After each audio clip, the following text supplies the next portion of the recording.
वक्रतुंड महाकाय सूर्यकोटि समप्रभ निर्विघ्नं कुरु मे देव सर्वकार्येषु सर्वदा। श्री विघ्नहर्त्या गणरायाला वंदन करून श्री नटेश्वर रंग देवतेस भावपूर्ण स्मरून तुम्हा नाट्य रसिकास विनम्र अभिवादन करून आणि श्री महारुद्र मारुती रायाच्या चरणी लीन होऊन दरवर्षीप्रमाणे हनुमान जयंती निमित्त श्री हनुमान बाल नाट्य मंडळ मधनामाज मांजरे सानंद सविनय सादर करीत आहोत श्री नरेंद्र मधुकर नाईक यांच्या लेखणीतून उतरलेले संतकालीन 2 अंकी नाटक संगीत संत महिमा।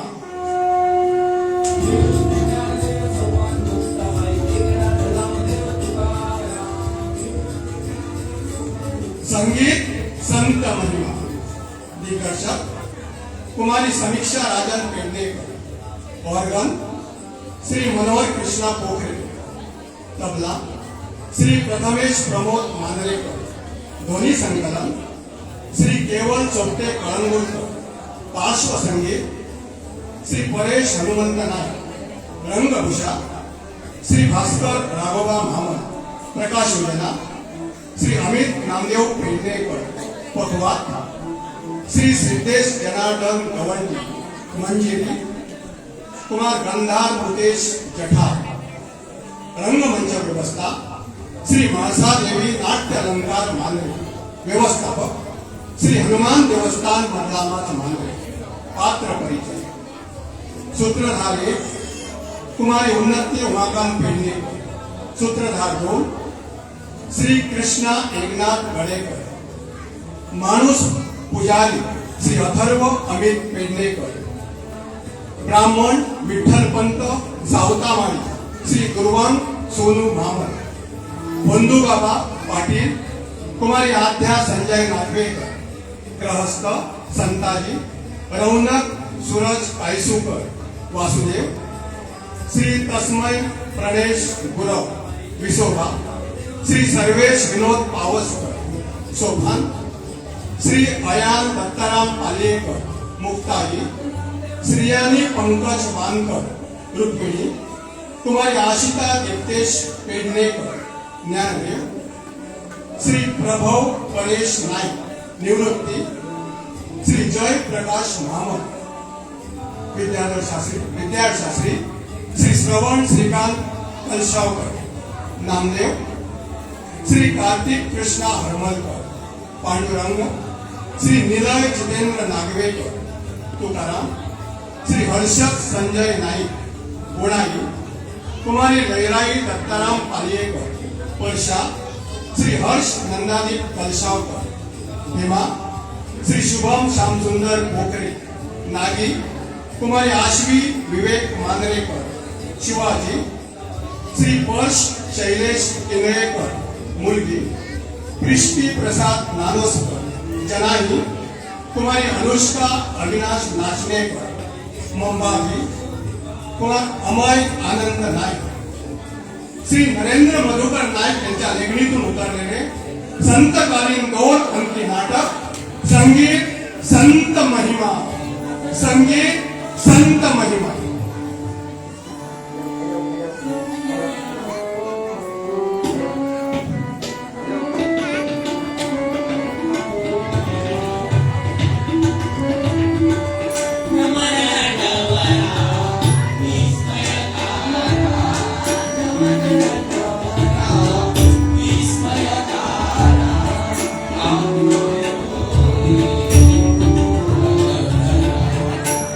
Oh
गोरगरीब जनता हुरडली जात होती. एका बाजूने समाजात अज्ञान, अंधश्रद्धा, कर्मकांड, जातीभेद विकोपाला पावले. ब्राह्मण, क्षत्रिय, वैश्य, शूद्र यांची डोळे घट्ट रोवली जात होती. समाज भूषण विचाराने रसातळाला गेला होता. आमचा समाज दिशाहीन झाला होता.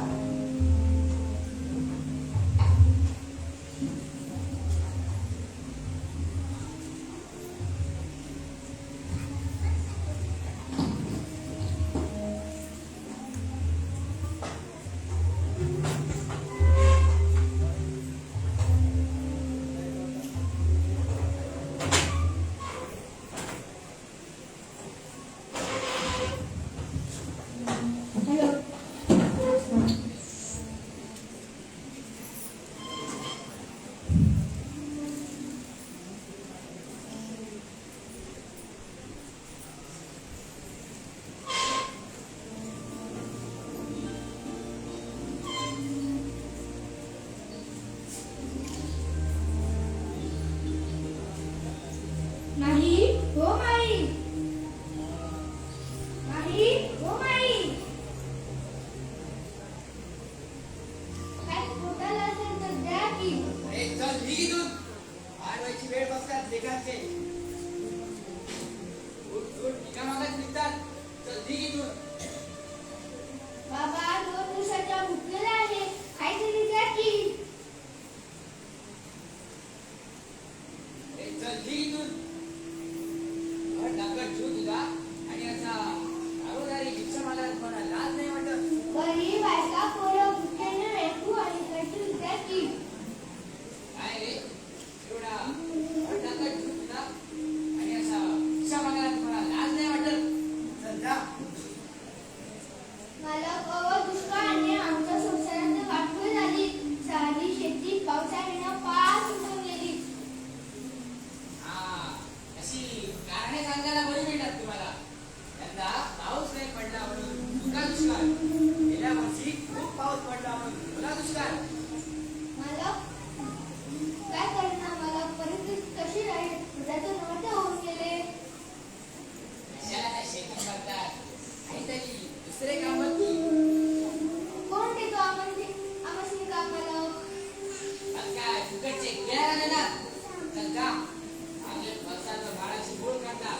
मग बघूया काय खायला द्यायचे ते. मला भुकेने रूप व्यापून झालाय, काहीतरी द्या की. हे सांगितले ना पहिल्यांदा काम कर मग खायला माग. आणि हो हे इथे किती असा बसू नकोस. आम्हाला बिघाडशील.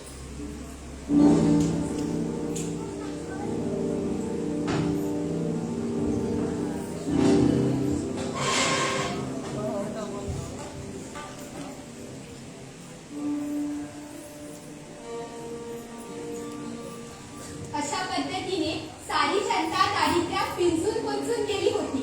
अंधश्रद्धा आणि जातीभेद याचा समाजावर मोठा प्रभाव होता. त्यात भर घातली होती ती अंधश्रद्धेने. अंधश्रद्धेच्या प्रवाहाने जनता अंध मानली होती. खरं काय, खोटं काय, सत्य काय, असत्य काय यांचा त्यांना विसर पडला होता. त्यांच्या या अज्ञानाचा फायदा समाजातील दुष्ट बंधू बाबा घेत होते.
या भूतकाळाला हलवा.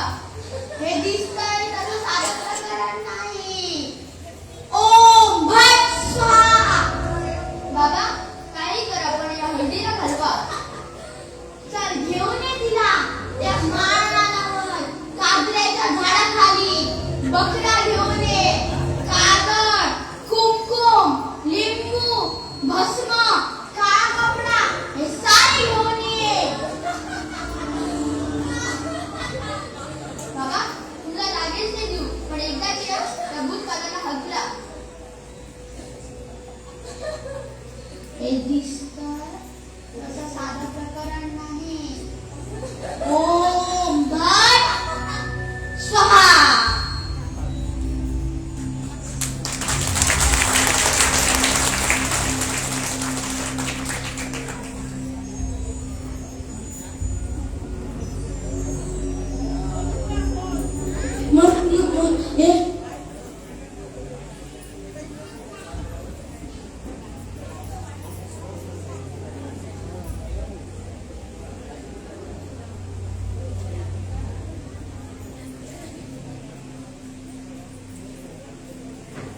अशा प्रकारे समाजातील गोरगरिबांचा फायदा हे दृष्ट कुटुंबावर लोकांना लुटत होते. अशा महाराष्ट्रामध्ये सांस्कृतिक परंपरेचा भाग असलेल्या वासुदेव लोककथा आणि लोकगीतातून जीवन मूल्याची शिकवण देत गावोगावी फिरत होता. त्यांच्या येण्याने सारा गाव जागा होईल. शेतकरी शेतकाम करी, बायका ओव्या गात नदीवर पाणी घ्यायला जात. अशा पहाटेच्या वेळी वासुदेवाचे गावात आगमन होईल.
आपल्या शेजारी महाराष्ट्रात संतांची फार मोठी अशी समृद्ध परंपरा आहे.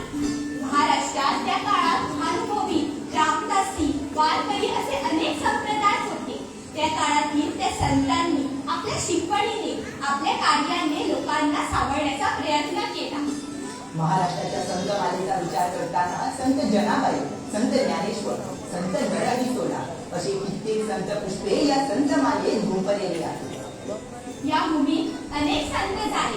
त्यांनी दुःख, दारिद्र्य, अन्याय यावर मात करून प्रेम आणि भक्तीचा प्रसार केला. चला आज आपण त्या काही संतांच्या महिमा जाणून घेऊया. चला भक्तीच्या संगीतमय प्रवासाला सुरुवात करूया. संत कृपा झाली, इमारत फळाली, ज्ञानदेव रचिला पाया, उभारले देवलया.